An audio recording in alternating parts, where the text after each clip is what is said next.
The Marriage Stone by Josephine Darcy. Chapter 41. Farewell. Harry entered the infirmary and moved silently past Madame Pomfrey's office door, heading into the main ward toward the private room at the far end of the dorm where the map had shown Remus to be. The door was locked, he noticed, but oddly enough, from the outside. Why on earth would Madame Pomfrey lock Remus in? Flicking the latch, he snuck inside, but as he approached the lone bed in the room, he realized that something was wrong.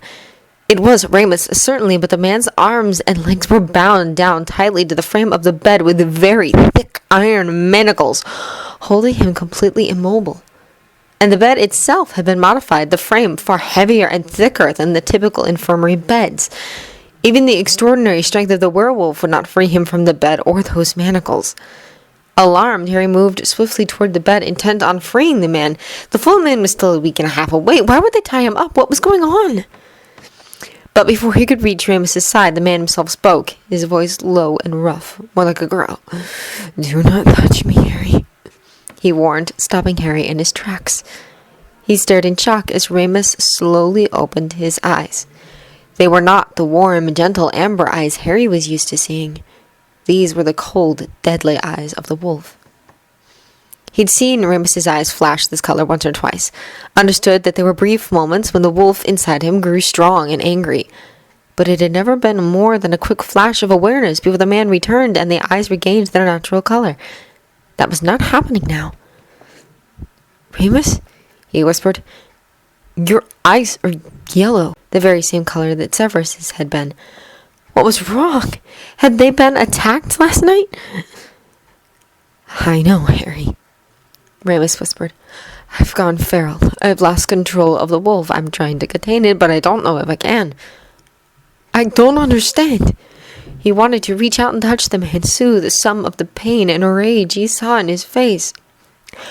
"I told you once, Harry, that werewolves don't handle jealousy well," he growled softly. "We have calm and we have enraged. There is no in-between, and I can't seem to get back to the calm." "You know about—" Harry began, only to break off when Remus suddenly tensed and began fighting against the bonds around him. But the fit only lasted a moment, and Harry suspected he was exhausted. "Yes," Remus said softly. "I know about the marriage proposal." "Remus, Sirius will never marry Draco," Harry insisted. "You know that." "He will die if he does not," Remus told him, looking momentarily heartbroken. And then his face twisted into a vicious snarl. "And I will kill the Malfoy family if I get loose." "Remus," Harry cried, "you're not a killer. Control yourself." Again, Remus fought against the bonds before collapsing once more. "You shouldn't be here, Harry," he told him weakly. "It's not safe." "You won't hurt me," he said with conviction. "It's dangerous to be around a feral werewolf," Remus whispered. "Our mood can infect those around us. I cannot stay here. I'm no longer safe. I can't remain around people. I can't be trusted." "Slytherin's potion will cure you," Harry reminded him hopefully. For a moment, Remus looked confused, as if he had forgotten about the potion. Remus, who prided himself on his intellect and knowledge. "The potion, yes, the potion might cure me, might push the madness back." "It will be all right, Remus," Harry agreed. "Sirius will be married by then," Remus said, then a hopelessness filling his eyes. "Will you tell him I'm sorry, Harry?" he begged. "Will you tell him I'm sorry I waited so long?" "You'll speak to him yourself, Remus," Harry said in a panic. "And he won't be married. We'll find some way around this. You'll see, Remus. It will work out. It has to." "Mr. Potter!" Madame Pomfrey's voice caught Harry by surprise, and he whirled around. The Mediwitch stood just outside the opened door to Remus's private room. She had her wand out. "Come out of there at once! How did you sneak past me?" Oddly enough, she made no attempt to approach them, remaining just outside the doorway. "I just wanted to see Remus," Harry explained. She motioned him toward her, looking both frantic and angry. "Come away from there at once! You shouldn't be here! Step away from him!" Harry frowned and looked back at Remus. The man was glaring across the room at Madame Pomfrey, his yellow eyes gleaming dangerously in the morning sunlight that seeped in through the tall, narrow window along the outer stone wall. There was a low growl emanating from his throat. "Remus?" Harry asked uncertainly. Remus flickered his gaze toward Harry, seeming to be struggling with emotion. She's right, Harry, he growled. You shouldn't be here. It isn't safe. But Harry shook his head. Severus was acting oddly. Sirius was gone. The Ministry had gone mad. Nothing made sense anymore. He wasn't just going to walk away and abandon Remus. He grabbed a chair that was leaning against the wall and slammed it down loudly against the stone floor next to Remus's bed. Then he planted himself stubbornly in the seat, folding his arms. I'm not going anywhere, he stated. I'm not leaving you here, chained up like this. It isn't right. Madame Pomfrey huffed in irritation and stormed angrily back toward her office. It was blind panic that drove Severus through the castle and up toward the headmaster's tower. He had attacked Harry, nearly hurt him, or worse, amid the rage that had overcome him, had been a very strong dose of lust as well. Whatever madness had gripped him last night had not dissipated, apparently. Not if he was still feeling this out of control. And what about Harry's words? That his eyes had turned yellow. A trick of the light, surely, but what if it had not been? What if it had been something magical, something dangerous, and he really was a true threat to those around him? Right now, he felt so out of control, he wasn't certain what he was capable of doing. He reached the gargoyle and snarled at the password, leaping onto the spinning staircase and riding it to the top of the tower. The door at the top opened immediately, and he strode inside without bothering to wait for an invitation. The headmaster, seated behind his desk, stood to greet him, frowning when he saw the expression on Severus's face. Albus, something is wrong with me, Severus shouted, and then strode toward the tall window that looked out over the icy loch far below. But he couldn't stand still, even for such a breathtaking view. He turned immediately and began pacing back and forth across the carpet covering the stone floor. Severus, Albus Dumbledore said mildly, I want you to come sit down and drink this. I don't want any tea, Severus shouted. Something is wrong. I attacked Harry. Is he hurt? Dumbledore asked immediately. What?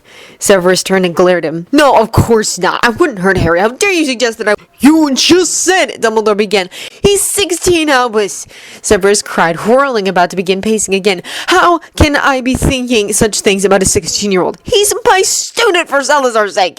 And then a thought occurred to him, and he turned and snarled at Dumbledore, pointing an accusing finger at him. You made me marry him. This is your fault. I never would have dreamed of touching him if it hadn't been for your stupid idea. Severus Snape! Dumbledore's voice snapped him out of his rage for a brief moment, shocking him with the force of power behind the words. Sit down and drink this. He held out a small glass bottle. Not tea, but a potion. Momentarily under control and shocked by his own behavior, Severus took the bottle from him, opening it and giving it a careful sniff. Calming draught, he noticed. He quickly downed the potion, feeling it settle the itching rage racing through his blood. He sank gratefully down into one of the cushioned chairs in front of the headmaster's desk, relief washing through him. Albus, Severus asked in shock, what's wrong with me? Severus, Albus asked very carefully, but his voice brooked no argument. Is Harry injured or harmed in any way? Horrified, Severus looked up at him. No, of course not. You said you attacked him. Touched him, Albus reminded him. Severus felt himself flush red with humiliation. I grabbed his arms, yelled at him, and last night I kissed him, but he was asleep. He doesn't even know. You kissed him, Albus repeated, and then sank down into his seat, rolling his eyes in exasperation. Oh, good grief, Severus. You made it sound like he's 16 years old, Albus, Severus protested in outrage. Surprised Albus wasn't more upset. And a month ago I found 3 fourth-year Hufflepuffs going at it hot and heavy in the room of requirement. Together, all 3 of them.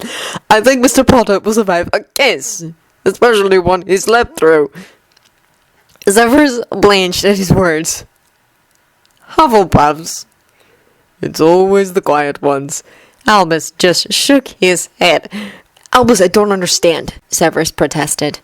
I do understand, Severus, Albus said with a tired sigh, and I'm sorry I didn't warn you. I should have realized that this might happen. You're not the only one affected. He held up his left hand, which had a rather nasty series of scratches running down the back of it. I actually had to break up a cat fight between Minerva and Miss Norris last night, he explained, and Arthur Weasley called me this morning in a panic when he found his wife outside in the backyard blowing up snowdrifts with a wand. Apparently she was convinced the garden gnomes were plotting against her. Severus's eyes widened in realization. It's Lupin, isn't it? He's doing it. Somehow he's affecting all of us. Albus nodded. Yes, I'm afraid so. But why? Does he blame me for... Oh, Severus, he's not doing it on purpose. Albus quickly cut that train of thought off. He can't help himself. It is just the nature of werewolves. Their moods can affect everyone around them. You knew? Severus asked in disbelief. Of course I do, Severus. Albus replied. Why do you think I was always so lenient with the marauders? Are you saying Lupin was feral even back then? Of course not! Albus snapped in exasperation, slamming one fist down on the surface of his desk in a display of temper. He caught himself then, and sighed, opening up his desk drawer and pulling out a tin of lemon drops. Severus recognized them as the ones he made special for the headmaster, laced liberally with calming draught. The old man popped one into his mouth before continuing with what he'd been about to say. Remus Lupin is one of the kindest, most controlled men I have ever met. And no, he was not feral back then.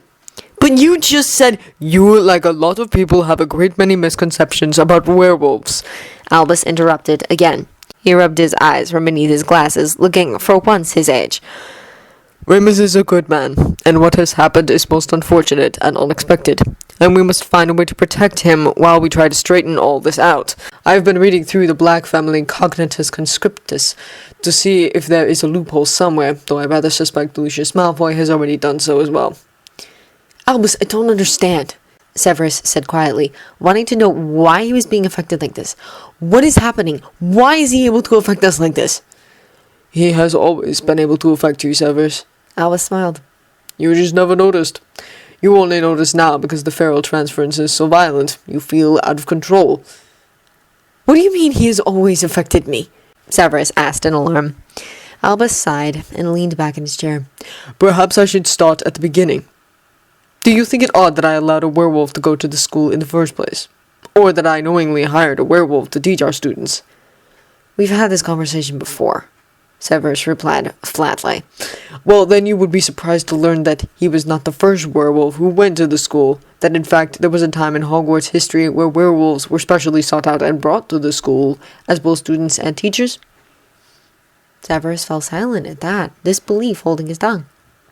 Albus would not have said it if it were not true, but it made no sense to him. He had always believed that the risk of having a werewolf around the students was extreme. The reality is, Severus, that the fear of werewolves is a fear passed on to us by muggles. Albus explained. Muggles? Severus shook his head. It's the exact opposite, Albus. The purebloods are the ones most outspoken about werewolves. It is always the muggle-born who are so quick to accept them. Take Harry and Hermione. They didn't even think it twice when they learned Lupin was a werewolf. But Albus just shook his head. Severus, logically speaking, why would a wizard really fear a werewolf when they know that as long as they are not feral, they are only dangerous for one night out of the month?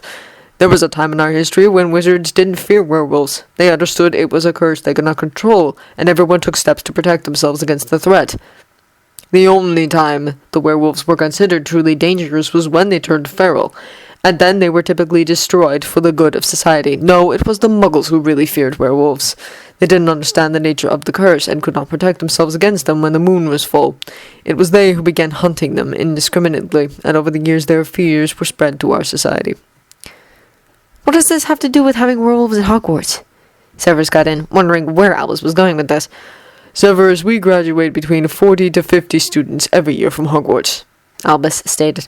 How many of those students do you suppose go into the Auror Academy every year? Severus just shrugged. About 5 or 6 of them, sometimes more, sometimes less. What does this have to do with anything? Are you aware of the fact that when you were a student, every single one of the Gryffindors in Remus Lupin's class, as well as all of the Gryffindors in the class above and below him, all became Aurors? Every last one of them, male and female. Along with that, so did 50% of all the Hufflepuffs and Ravenclaws from those same years.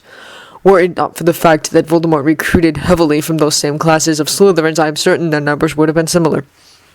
As for the rest of the students, both younger and older, those present at Hogwarts while Remus Lupin was in school, nearly half of them became Aurors. Severus found himself thinking back to all the students he knew from the other classes while he had been in school. He knew James Potter, Sirius Black, and Peter Pettigrew had all gone into the Aurora program, though granted it hadn't stopped Pettigrew from betraying the ministry and his friends.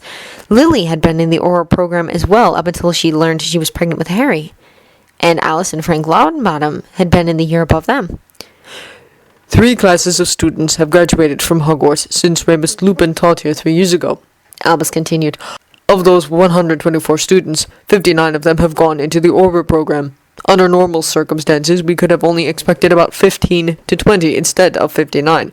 And the one thing we need now more than anything, considering the difficulties ahead of us, are competent Aurors.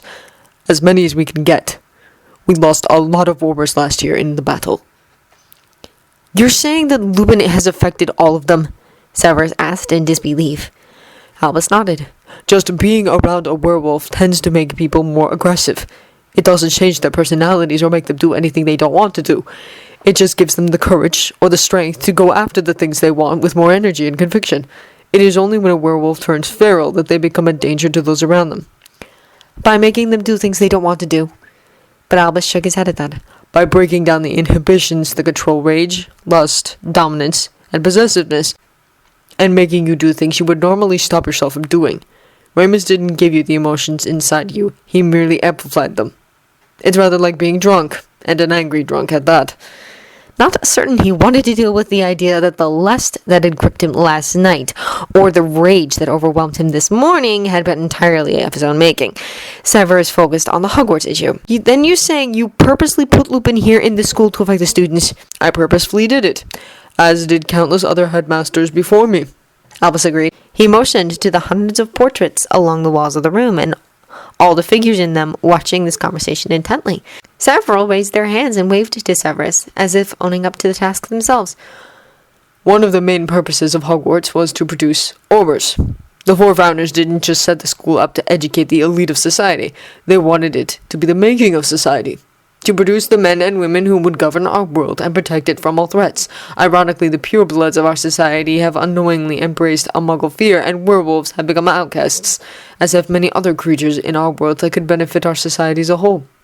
Hagrid is a perfect example of this. Magical creatures instinctively trust him, and yet he's looked down upon by wizards because he has giant blood in his veins. Severus shook his head and stood up, not ready to process all the information right now. This is all well and fine, Albus, but what do we do right now? How many people has Lupin's feral mood affected? Is the whole school at risk? No, only those who were in the room with him last night, or who have come into contact with him since then, Albus assured him.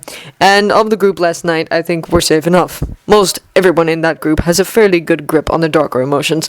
Minerva would have been fine if she hadn't transformed into her animagus form last night and tapped into her animal nature. Most of the other teachers will be fine. Flitwick and Hagrid have non-human blood in them and will hardly be affected. Madame Sprout seems to have channeled her aggression into her plants. She's been repotting Greenhouse 5 all morning, apparently waging a vicious war on the weeds. Madame Hooch has been flying it off all morning, and while the Weasleys are certainly volatile enough, they all have various healthy outlets to help control their emotions. I'm just grateful the twins were not in the room at the time. And what about me? Severus demanded. How am I supposed to control myself? The same way you always have, Severus. Albus explained mildly. You have always been prone to violent rages, and you have always managed to overcome the impulses. Now that you know what is going on, I expect you will handle it as you always have. Severus glanced at the lemon drops, still sitting open on the headmaster's desk. You're being affected. Of course, Albus replied. It is not widely known, but I have a terrible temper myself. Why do you think I asked you to make these special lemon drops for me? You try dealing with not only every issue that comes up in a school full of powerful children, but also the insanity that is the Ministry of Magic every day. There are days I'd just like to lock myself in a room and disappear. Severus smiled wanly at that. What are we going to do about Lupin? Albus tugged thoughtfully on his beard. I'm hoping that Slytherin's potion will solve the feral problem, and in the meantime I'll continue searching for a way out of this ridiculous marriage. As it is, the alliance between the Black family and the Malfoy family seems set in stone, according to the conscriptus, and obviously it hasn't been changed since Narcissa married Lucius. I was hoping there was a degree of blood clause since Sirius and Draco are first cousins once removed, but apparently that's considered an acceptable degree of separation by both families. First cousin marriages are common enough among purebloods. Severus agreed.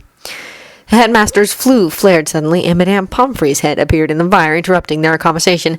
"Albus," she called, "you had best come down here as soon as possible. Mr. Potter is here, and I can't get him to leave Lupin's room." Severus turned to glare at the headmaster. "Now what?" he demanded. "Won't Harry be affected as well?" Albus just sighed sadly at that. We shall see, Severus. Considering the way Harry was raised by those horrible Muggles, I suspect he's had more practice than any of us controlling his emotions. But we best get down there before he finds it in himself to free Remus from his bonds. I have no doubt Remus would kill Mr. Malfoy if he got loose now.